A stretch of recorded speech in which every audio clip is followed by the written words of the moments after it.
2000 సంవత్సరాలకు ముందు ప్రపంచం ఎలా ఉండేదో మీరు ఎప్పుడైనా ఆలోచించారా? క్యాలెండర్ కానీ గడియారం కానీ లేని సమయంలో ప్రజలు సమయాన్ని ఎలా కొలిచేవారు? ఏ పంటను ఎప్పుడు విత్తాలో, ఏ పంటను ఎప్పుడు పండించాలో వారికి అసలు ఎలా తెలిసేది? మానవ జాతి చరిత్రలో ఈ భూమిపై తేదీ లేని కాలం కూడా ఉండేది. ఒక సంవత్సరం కానీ ఒక నెల కానీ ఏది ఉండేది కాదు. అయినప్పటికీ కొంతమందికి ఏ రోజు మంచిదో ఏ రోజు మంచిది కాదో కూడా తెలిసేది. మన క్యాలెండర్లో సంవత్సరంలో 365 రోజులు మరియు 12 నెలలు ఎందుకుంటాయి ఎప్పుడన్నా మీరు ఆలోచించారా? ఈ ప్రశ్నకు సమాధానం అంత సులభమైనది కాదు. ఎందుకంటే ఈ ప్రశ్నకు సమాధానం సైన్స్ మరియు ప్రాచీన నాగరికతల మూలాల్లో దాగి ఉంది. ఈ వీడియోలో మనం కాలంలోకి వెనక్కి వెళ్లి చాలా కాలం క్రితం క్యాలెండర్ లేని తేదీ లేని సమయంలో నివసించే ప్రజలు సమయాన్ని చూసి కాకుండా అనుభూతి చెందేవారు. ఎందుకంటే అది కేవలం సమయం యొక్క కథ కాదు, ఇది మనిషి ఆలోచన, ఊహ మరియు అతని గురించిన ఒక కథ.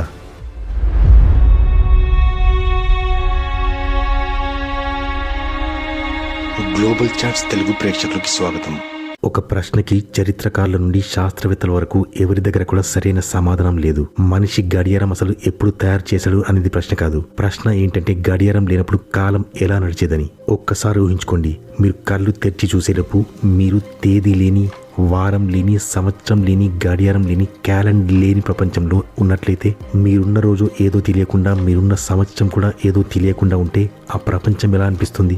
మీరు మీ ప్రయాణాన్ని కానీ మీటింగ్ కానీ అసలు ఎలా ప్లాన్ చేయగలుగుతారు? మీరు మీ పుట్టినరోజు అసలు ఎప్పుడు జరుపుకుంటారు? మీరు న్యూ ఇయర్ని ఎలా సెలబ్రేట్ చేస్తారు? మీరు ఎప్పుడు ఏ పండుగ జరుపుకోవాలో ఎలా నిర్ణయించుకోగలుగుతారు? అయినా కూడా మీ చుట్టూ ఉన్న ప్రజలు సంతోషంగా జీవిస్తుంటే, పొలం పనులు చేసుకుంటూ ఉంటే, భవిష్యత్తు కోసం ప్రణాళికలు వేస్తుంటే, యుద్ధ తేదీని నిర్ణయిస్తున్నారంటే ఇక్కడ ప్రశ్న ఏంటంటే జనవరి 1, 0001 ఈ తేదీ రానప్పుడు మనిషి సమయాన్ని అసలు ఎలా అర్థం చేసుకునేవాడు? వారి దగ్గర ఎలాంటి గడియారం లేకున్నా కూడా ఎప్పుడు ఏ పండుగ జరుపుకోవడం వారికి ఖచ్చితంగా ఎలా తెలిసేది? వారు ఆకాశంలోని నక్షత్రాలను చూసి నిర్ణయించేవారా, లేదా వారి దగ్గర ఏదైనా రహస్యమైన పద్ధతి ఉండేదా? కొంతమంది ప్రకారం మన పూర్వీకుల దగ్గర నిజంగానే రహస్యమైన జ్ఞానం ఉండేదని నమ్ముతారు. అది కాలంతో పాటు అంతరించిపోయిందంటారు. ఆ జ్ఞానాన్ని మనం తిరిగి పొందగలమా? సమయం మొదలైంది జనవరి 1, 0001 అని మనం అనుకుంటాం. కానీ మానవులు సమయాన్ని కొలవడం ప్రారంభించక ముందే సమయం ఊపిరిపోసుకుంది.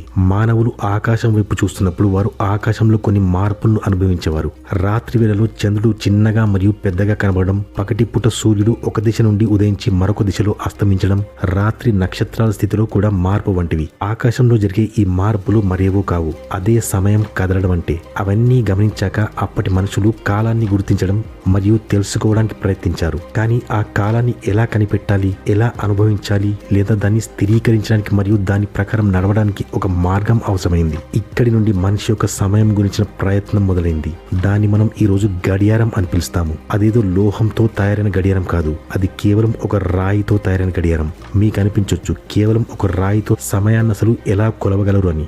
దీనికి సమాధానం చాలా విచిత్రంగా ఉంటుంది. ప్రాచీన నాగరికతలో ఉండే ప్రజలు భారీ రాళ్లను సూర్యుడు నీడకు అనుగుణంగా ఉంచేవారు. ప్రతిరోజు సూర్యుడు ఒకవైపు నుండి ఉదయించి వేరే వైపుకు అస్తమిస్తుండగా రాళ్ల నీడలు కూడా దానికి అనుగుణంగా మారుతుండేవి. బ్రిటన్లోని స్టోన్ హెంజ్ ప్రపంచంలోని అత్యంత ప్రసిద్ధి చెందిన పురాతన క్యాలెండర్. దీని ద్వారా ప్రాచీన మానవులు సమయాన్ని కొల్చేవారు.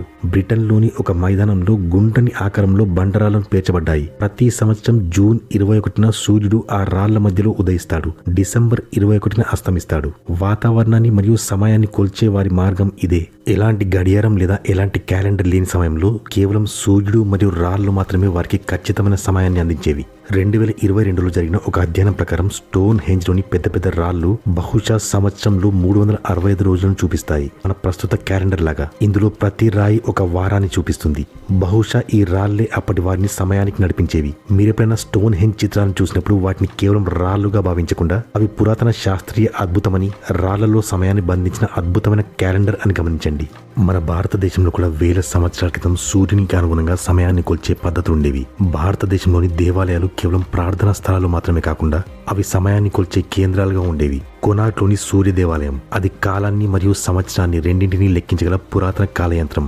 సముద్రపు అలల నుండి కొన్ని కిలోమీటర్ల దూరంలో ఒడిస్సాలోని ఒక ఆలయం ఉంది. దాన్ని సూర్య భగవానికి రథం అని పిలుస్తారు. కొనార్క్లోని సూర్య దేవాలయంలో సంవత్సరంలో 2 ప్రత్యేక రోజుల్లో సూర్యకిరణాలు దాని గర్భగుడిలోకి ప్రవేశిస్తాయి. సూర్య భగవానుని రథంలో 12 చక్రాలు, 7 గుర్రాలు మరియు శతాబ్దాలుగా దాగి ఉన్న ఒక రహస్యం ఉంది. ప్రతి చక్రం సంవత్సరంలోని 12 నెలలను సూచిస్తుంది మరియు ప్రతి చక్రంలో 8 స్తంభాలున్నాయి. అవి రోజులోని 8 గంటలను సూచిస్తాయి.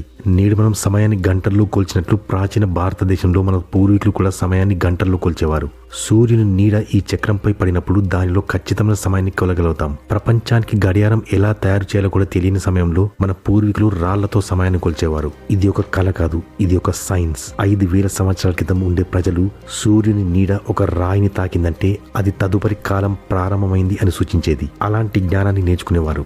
గడియారం లేదా మొబైల్ అలర్ట్ లేని ఆ కాలంలో ఒక నీడపైనే ఆ మొత్తం నాగరికత భవిష్యత్తు ఆధారపడి ఉండేది. పురాతన కాలంలో రాళ్లతో సమయాన్ని కొలిచి ఆ జ్ఞానం కనుమరుగైపోయిందా లేదా నేటికి సజీవంగా ఉందా? ఈ కాలంలో జీవిస్తున్న మనం కేవలం యంత్రాలపైనే ఆధారపడి జీవిస్తున్నాము. ప్రాచీన మానవులు మొదటిసారి ఆకాశాన్ని చూసినప్పుడు ప్రతిరోజు ఏదో మారుతున్నట్లు గమనించేవారు. ప్రతి రాత్రి చంద్రుడు ఒక కొత్త రూపాన్ని సంతరించుకునేవాడు.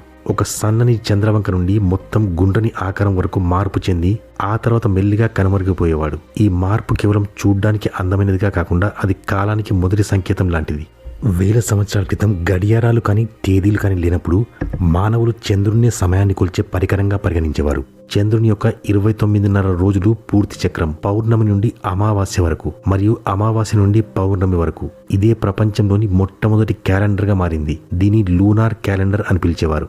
భారతదేశంలో పంచాంగ ప్రధానిలో తిథి మరియు పక్ష వంటి అంశాలు చంద్రుని కదలికతో ముడిపడి ఉన్నాయి. ఈ క్యాలెండర్ కేవలం సమయాన్ని కొలిచే ఒక ప్రయాణంలా కాకుండా సామాజిక, మతపరమైన మరియు వ్యవసాయ జీవితానికి ఆధారమైంది. పండుగలు, ఉపవాసాలు, వివాహాలు అన్ని చంద్రుని కదలిక ద్వారానే నిర్ణయించబడేవి. కానీ చంద్రునితో పాటు సమయాన్ని కదిలించే మరో ఖగోళ శక్తి ఉంది.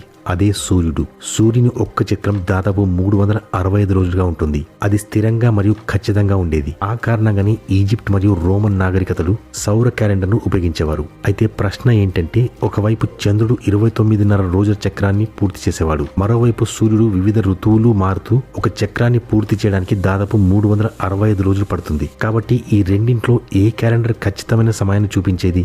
భారతదేశం రెండింటి మధ్య సమతుల్యతను సాధిస్తూ చంద్రుడు మరియు సూర్యుని కలిపి ఒక క్యాలెండర్ తయారు చేసింది.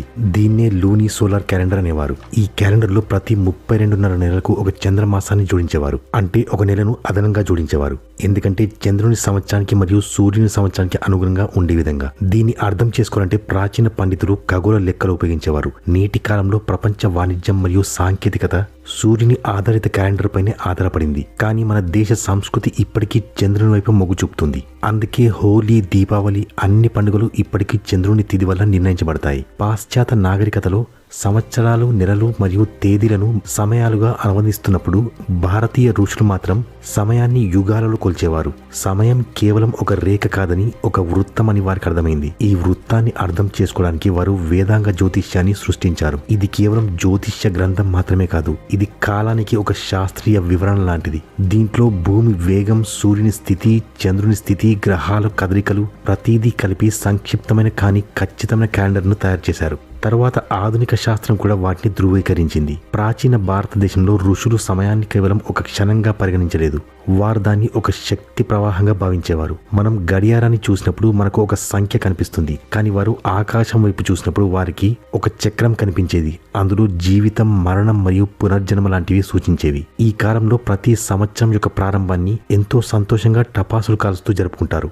జనవరి 1తో మనం కొత్త సంవత్సరంలోకి ప్రవేశించినట్లు పండుగలా జరుపుకుంటాము. కానీ మీరు ఆలోచించారా, ఆ తేదీ ఎలా వచ్చింది? క్రీస్తుపురం 46వ సంవత్సరంలో, అంటే జనవరి 1, 0001కి 46 సంవత్సరాల ముందు జూలియన్ సీజర్ రోమన్ క్యాలెండర్ గందరగోళంగా ఉంది అని గమనించాడు. వ్యవసాయ కాలం మరియు మతపరమైన ఏర్పాట్లు సరైన సమయంలో జరగడం లేదని గమనించాడు. ఈ సమస్యను పరిష్కరించడానికి అతను ఒక కొత్త క్యాలెండర్ను ప్రవేశపెట్టాడు. దీన్నే జూలియన్ క్యాలెండర్ అని పిలుస్తారు. ఇందులో ప్రతి సంవత్సరంలో 365 రోజులు ఉంటాయి. అలాగే ప్రతి 4 సంవత్సరాలకి ఒక లీప్ ఇయర్ని జోడిస్తారు. ఇక్కడ కూడా ఒక ప్రశ్న ఉంది. ఈ క్యాలెండర్ కథ అసలు ఎక్కడ ప్రారంభమైంది? ఆసక్తికరమైన విషయం ఏంటంటే 0000 లాంటి సంవత్సరం అసలు ఎప్పుడూ లేదు. జనవరి 1, 0001 జూలియన్ క్యాలెండర్ యొక్క ప్రారంభం అని పరిగణించారు. దీన్ని యేసుక్రీస్తు యొక్క జన్మ సంవత్సరంగా పిలుస్తారు. ఈ క్యాలెండర్లో జనవరి నెలను సంవత్సరంలోని మొదటి నెలగా పరిగణించారు. కానీ చారిత్రక రికార్డులు యేసుక్రీస్తు జననం కూడా ఈ క్యాలెండర్ ప్రారంభం కావడానికి 4 నుండి 6 సంవత్సరాల ముందు జరిగిందని సూచిస్తాయి. ఈ జూలియన్ క్యాలెండర్ శతాబ్దాలు నడిచింది, కానీ 1500వ సంవత్సరంలో 10 రోజుల తేడా వచ్చింది. అయితే ఈ క్యాలెండర్లో మార్పులు చేయడం అనివార్యమైంది. దాన్ని సరిచేయడానికి పోప్ గ్రెగరీ 8 గ్రెగోరియన్ క్యాలెండర్ను అమలు చేశాడు. దాంట్లో అక్టోబర్ 1582లో అతను చరిత్ర నుండి 10 రోజులను తొలగించాడు. అక్టోబర్ 4 తర్వాత నేరుగా అక్టోబర్ 15 వచ్చింది. అప్పటి నుండి మనం ఇదే క్యాలెండర్ ని ఉపయోగిస్తున్నాము. సంవత్సరంలో 12 నెలలు మరియు ఒక నెలలో కేవలం 30 రోజులు ఎందుకుంటాయో అనే దాని గురించి తెలుసుకుందాం. మరియు ప్రతి 4 సంవత్సరాలకు ఒకసారి జూలియన్ క్యాలెండర్ లో లీప్ ఇయర్ ఎందుకు జోడించబడింది? ఫిబ్రవరి నెలలో ప్రతి 4 సంవత్సరాలకు ఒకసారి 29 రోజులు ఉంటాయి. మనం ఇంతకు ముందు తెలుసుకున్నట్లుగా మన పూర్వీకులు చంద్రుడు మరియు సూర్యుని కదలికలను అర్థం చేసుకుని క్యాలెండర్ ను తయారు చేశారు. కాబట్టి ఈ ప్రశ్నకు సమాధానం చంద్రుడు, సూర్యుడు మరియు భూమి యొక్క కదలికల ద్వారానే మనం తెలుసుకోగలుగుతాం. మనం అంతరిక్షంలో నుండి భూమిని చూసినట్లయితే భూమి దాని కక్షలో తిరుగుతున్నట్లు మనం చూస్తాం. ప్రతి 24 గంటల్లో భూమి తన చుట్టూ తాను తిరిగి తన కక్షను పూర్తి చేసుకుంటుంది. దీన్ని మనం ఒక రోజు అని పిలుస్తాము. కానీ అదే సమయంలో చంద్రుడు కూడా భూమి చుట్టూ తిరుగుతుంటాడు. చంద్రుడు భూమి చుట్టూ తిరిగేంత సమయంలో భూమి తన చుట్టూ తాను 29 సార్లు తిరుగుతుంది. అంటే 29.5 రోజుల్లో చంద్రుడు భూమి చుట్టూ ఒక ప్రదక్షిణ చేస్తాడు. దీన్నే మనం ఒక నెల అంటాము. ఇది 30 రోజులుగా ఉంటుంది. చంద్రుడు భూమి చుట్టూ తిరిగినట్టే మన భూమి కూడా సూర్యుని చుట్టూ తిరుగుతుంది. మన భూమి సూర్యుని ఒక చుట్టూ తిరిగేంత సమయంలో అది తన చుట్టూ తాను 365 సార్లు తిరుగుతుంది. ఆ సమయం వరకు చంద్రుడు భూమి చుట్టూ 12 సార్లు తిరుగుతాడు. అందుకని ఒక సంవత్సరంలో 365 రోజులు ఉంటాయి మరియు 12 నెలలు ఉంటాయి. కానీ ఒక ఆసక్తికరమైన విషయం ఏంటంటే భూమి సూర్యుని చుట్టూ తిరిగే సమయం 365 రోజుల కన్నా పావు రోజు ఎక్కువగా ఉంటుంది. అంటే 365 రోజులు 6 గంటల సమయం పడుతుంది. అలా 4 సంవత్సరాలు భూమి తిరిగే సమయం ఒక రోజు ఎక్స్ట్రా అవుతుంది. ఈ అదనపు రోజును మేనేజ్ చేయడానికి ప్రతి 4 సంవత్సరాలకి ఒకసారి లీప్ ఇయర్ జోడించబడుతుంది. ఇందులో ఫిబ్రవరి నెలలో 29 రోజులు ఉంటాయి. పంచాంగం అని పిలువబడే హిందూ క్యాలెండర్ చంద్రుని కదలికలపై ఆధారపడి ఉంది. ఇందులో చంద్రుడు 29.5 రోజుల్లో ఒక చక్రాన్ని మరియు సంవత్సరంలో 12 చక్రాల్ని పూర్తి చేస్తాడు. దాని ప్రకారం పంచాంగం క్యాలెండర్లో ఒక సంవత్సరంలో 354 రోజులుంటాయి. కానీ సూర్యుడు 365.25 రోజులు ఒక సంవత్సరం పూర్తి చేస్తాడు. కాబట్టి చంద్రుని క్యాలెండర్లో సూర్యుని క్యాలెండర్తో కలపడానికి ప్రతి 2.5 నుండి 3 సంవత్సరాలకు దాంట్లో ఒక నెల ఎక్కువగా జోడిస్తారు. దాన్నే అధిక మాసం అని కూడా అంటారు. ఇది ఒక లీప్ ఇయర్ లాంటిది. ఇందులో ఒక రోజు కాదు కానీ మొత్తం ఒక మాసాన్ని జోడిస్తారు. నేడు మనం ఈ లెక్కలన్నీ కూడా ఆధునిక పరిజ్ఞానం సాంకేతికతో చేయొచ్చు. కానీ మన పూర్వీకులు వేల సంవత్సరాల క్రితం ఎటువంటి ఆధునిక సాంకేతిక లేకుండా ఈ లెక్కలను చేసేవారు అని ఆలోచిస్తే ఆశ్చర్యం అనిపిస్తుంది. దీన్ని బట్టి మన పూర్వీకులకు వేల సంవత్సరాల క్రితమే అంతరిక్ష శాస్త్రం గురించిన లోతైన జ్ఞానం ఉండేది అని అర్థమవుతుంది. ఒకప్పుడు ఋషుల విశ్వాసానికి స్పందనగా ఉన్న కాలం ఇప్పుడు కాగితంపై ఒక సంఖ్యలా మారింది. కాలం ఎప్పుడు ప్రారంభం కాలేదు, అలాగే అది ఎప్పటికీ ముగియకపోవచ్చు. జనవరి 1, 0001 అనేది ఒక తేదీ మాత్రమే. అదేదో కొత్త క్యాలెండర్ కాదు. భారతదేశంలో పంచాంగం జూలియన్ క్యాలెండర్ కంటే వేల సంవత్సరాల క్రితమే ప్రారంభించబడింది. అది ఇప్పటికీ వేల సంవత్సరాల క్రితం ఎంత ఖచ్చితమైన సమయం చూపెట్టదో ఇప్పటికీ అలాగే చూపిస్తుంది. సో ఇది ఈ రోజు వీడియో. ఈ వీడియో కనుక మీకు నచ్చినట్లయితే ఒక లైక్ అండ్ షేర్ చేయండి. ఈ వీడియో మీకు ఎలా అనిపించిందో కమెంట్స్ లో మీ అభిప్రాయం తెలియజేయండి. ఒకవేళ మీరు మా ఛానల్ కి ఫస్ట్ టైం వచ్చింటే మా గ్లోబల్ చర్చ్ తెలుగు ఛానల్ ని ఖచ్చితంగా సబ్స్క్రైబ్ చేసుకోండి. ఎందుకంటే ఇలాంటి ఇంట్రెస్టింగ్ వీడియోస్ మిస్ కాకుండా ఉంటారు. మరో అద్భుతమైన వీడియోతో మీ ముందుంటాను. అంతవరకు సెలవు. నమస్కారం. Thanks for watching.